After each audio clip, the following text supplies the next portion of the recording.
नेताजी सुभाष चंद्र बोस ने कहा था, never loss faith in the destiny of India, यानी भारत की नियति में विश्वास कभी नहीं खोना। दोस्तों, नेताजी के इन शब्दों ने भारत को अच्छे और बुरे दिनों में एक साथ जोड़ रखा है। भारत, जिसे कभी दुनिया का सबसे गरीब देशों में से एक माना जाता था, वर्तमान में भारत एक विश्व गुरु के रूप में उभर रहा है। दुनिया का सबसे बड़ा लोकतंत्र भारत अब G20 समूह का नेतृत्व कर रहा है। जिस भारत को कभी IMF के सामने हाथ फैलाना पड़ा था अपने ज़रूरत के लिए, वही भारत आज ज़रूरतमंदों की मदद के लिए हाथ बढ़ा रहा है। आज का नया भारत एक धरती, एक परिवार, एक भविष्य का संदेश दुनिया भर में फैला रहा है। दूसरी ओर रूस यूक्रेन युद्ध और कोविड-19 महामारी ने भारत के पड़ोसी देशों जैसे कि श्रीलंका, पाकिस्तान, नेपाल और बांग्लादेश की अर्थव्यवस्थाओं को संकट में डाल दिया है। इनमें से अधिकांश देश अपने लोगों को भोजन और बिजली जैसी बुनियादी सुविधाओं प्रदान करने के लिए संघर्ष कर रहा है। वैसे दोस्तों, कोविड-19 महामारी के बाद भारत की अर्थव्यवस्था का विकास धीमा हो गया है, लेकिन ये दुनिया के बाकी देशों की अर्थव्यवस्था से तुलना में बेहतर प्रदर्शन कर रहा है। आज की इस वीडियो में हम भारत की अर्थव्यवस्था को पड़ोसी देशों की अर्थव्यवस्था से तुलना करेंगे और समझेंगे कैसे भारत विश्व गुरु के रूप में उभर रहा है। तो चलिए दोस्तों, शुरू करते हैं। भारत की अर्थव्यवस्था कैसे चल रहा है ये जानने से पहले चलिए दोस्तों पहले जान लेते हैं भारत की पड़ोसी देशों की अर्थव्यवस्था कैसे चल रहा है। तो पहले शुरुआत करते हैं श्रीलंका से। 2 करोड़ से अधिक की आबादी वाला श्रीलंका 1948 में अपने इंडिपेंडेंस के बाद से अभी तक का सबसे खराब अर्थ संकट का सामना कर रहा है। हालांकि श्रीलंका का CPI इन्फ्लेशन रेट दिसंबर 2022 में 57.2% से घटकर जनवरी 2023 में 54.2% हो गया है, लेकिन ये अभी तक बहुत ही ज़्यादा है। इसलिए श्रीलंका IMF से $2.9 बिलियन की बेल आउट मांग रहा है। विश्व बैंक ने पिछले साल कहा था कि 2023 में श्रीलंका की GDP में 4.2% की गिरावट आने की उम्मीद है। आर्थिक संकट के कारण श्रीलंका में भोजन, दवा और रसोई गैस जैसी जरूरी चीज़ों की कमी हो गई है। श्रीलंका की अर्थव्यवस्था काफ़ी हद तक टूरिज्म इंडस्ट्री पर निर्भर है, लेकिन कोविड-19 महामारी के दौरान देश बंद रहने के कारण इसे रेड जोन में धकेल दिया है। देश के बैंकक्रप्ट होने का मूल कारण है सरकार द्वारा अर्थव्यवस्था का मिसमैनेजमेंट और करंट अकाउंट डेफिसिट का इंक्रीज होना। पिछले राष्ट्रपति राजापक्सा द्वारा टैक्स में भारी कटौती किया गया था, जो महामारी से कुछ ही महीनों पहले लागू की गई थी। टैक्स में कटौती की इस नीति ने श्रीलंका की अर्थव्यवस्था का एक बड़ा हिस्सा खत्म कर दिया। भारत श्रीलंका की स्थिति को स्थिर करने के लिए आर्थिक और कूटनीतिक दोनों तरह से मदद कर रहे हैं। श्रीलंका की अर्थव्यवस्था का हालात देखने के बाद चलिए दोस्तों अब देखते हैं हमारे एक और पड़ोसी देश पाकिस्तान की अर्थव्यवस्था का हालात। पाकिस्तान की अर्थव्यवस्था कोलैप्स होने की कगार पर है। देश की महंगाई इसी साल जनवरी में अपने चरम सीमा पर पहुंच गई थी। जनवरी में पाकिस्तान का CPI इन्फ्लेशन रेट पिछले महीने के 24.47% से बढ़कर 27.55% हो गया है। इसके पहले पाकिस्तान में इतनी अधिक मुद्रास्फीति 1975 में देखा गया था। आसमान छूती इस महंगाई के पीछे का कारण बढ़ता भ्रष्टाचार और आतंकवाद को खत्म करने के लिए सरकार की इच्छा शक्ति की कमी है। पाकिस्तान का हालात कितना खराब है ये आप पता कर सकते हैं इसके डेट टू GDP रेशियो को देखकर। पाकिस्तान का डेट टू GDP रेशियो है 70%, यानी पाकिस्तान का GDP अगर 100 रुपये है तो इस 100 रुपये में से 70 रुपये पाकिस्तान ने उधार लिया है। विश्व बैंक के अनुसार पाकिस्तान का कुल विदेशी लोन 2020 के अंत में $115.6 बिलियन से बढ़कर 2021 के अंत में $130.4 बिलियन हो गया है। IMF के अनुसार इसके कुल विदेशी ऋण का 30% से अधिक चाइना से लिया गया है। देश का विदेशी मुद्रा भंडार गंभीर रूप से निम्न स्तर पर है, यानी पाकिस्तान की अर्थव्यवस्था किसी भी समय कोलैप्स कर सकता है।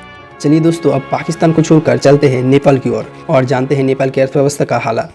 नेपाल की अर्थव्यवस्था का हालात हालांकि श्रीलंका और पाकिस्तान से बेहतर है, लेकिन ये उतना भी अच्छी अवस्था में नहीं है। अमेरिकी डॉलर की तुलना में नेपाली मुद्रा का एक्सचेंज रेट बहुत ज़्यादा है।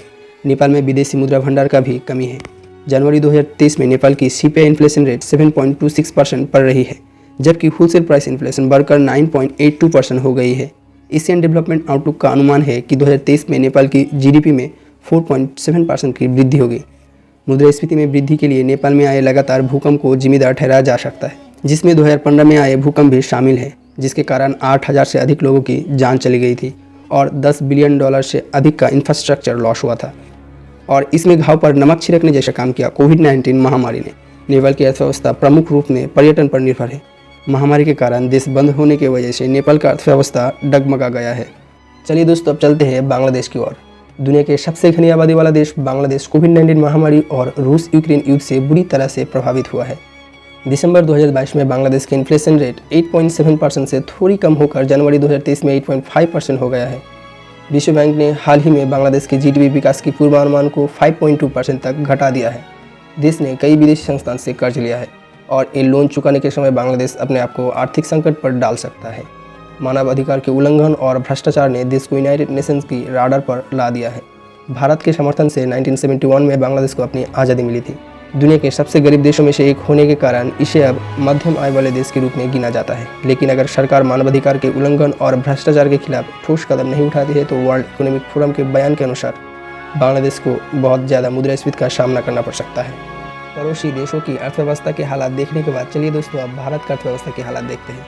महामारी और रूस यूक्रेन युद्ध से विश्व अर्थव्यवस्था गंभीर दबाव में आने के बावजूद भारतीय अर्थव्यवस्था ने सबसे तेज़ी से विकास करके दुनिया को चौंका दिया है।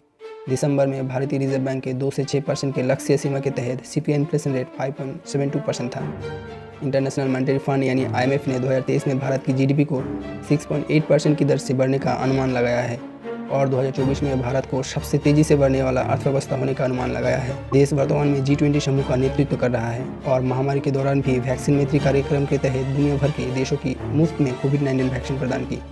भारत ने यूक्रेन को मानवीय सहायता प्रदान की और न केवल अपने पड़ोसी देश बल्कि सभी जरूरतमंदों देशों की मदद की है। कैसे भारत एक विश्व गुरु के रूप में उभरा, इसका भी उत्तर मैं आगे इस वीडियो में दूंगा। तो दोस्तों वीडियो में बने रहें। वीडियो अच्छा लगे तो लाइक, कमेंट एंड शेयर जरूर करें। अगर आप चैनल पर नए हैं तो चैनल को सब्सक्राइब भी करें। भारत की मजबूत विदेशी नीति के साथ साथ राजनीतिक स्थिरता ने देश के विकास में एक प्रमुख भूमिका निभाई है, क्योंकि ये निवेशकों और निर्माताओं को सुनिश्चित करता है कि देश की नीतियाँ लंबे समय तक जारी रहेगी। प्रोडक्शन लिंक इंसेंटिव यानी PLI योजना की शुरुआत ने विभिन्न अंतर्राष्ट्रीय विनिर्माण दिग्गजों को आकर्षित किया है, जो चीन पर निर्भरता कम करने के लिए अपनी कुछ क्षमताओं को दूसरे देशों में स्थानांतरित करना चाह रहा है।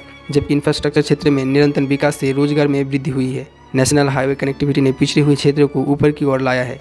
भारत के पास दुनिया की दूसरी सबसे बड़ी सेना है, जो ये सुनिश्चित करती है कि लोगों के साथ साथ देश की बुनियादी ढांचों को कोई खतरा ना हो, जिससे भारत एक सुरक्षित निवेश गंतव्य बन सके।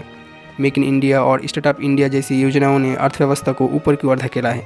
डिजिटल क्रांति ने यूनिफाइड पेमेंट इंटरफेस यानी UPI और आधार कार्ड जैसी परियोजनाओं को शुरू करके लोगों की जीवन और भी आसान कर दिया है। उम्मीद करता हूँ दोस्तों वीडियो पसंद आए तो लाइक, कमेंट एंड शेयर जरूर करें और अगर आप चैनल पर नए हैं तो चैनल को सब्सक्राइब भी करें, क्योंकि आप लोगों की सपोर्ट की वजह से दोस्तों मैं ये वीडियो बना पा रहा हूँ। मुलाकात होगी फिर से एक नई वीडियो में, तब तक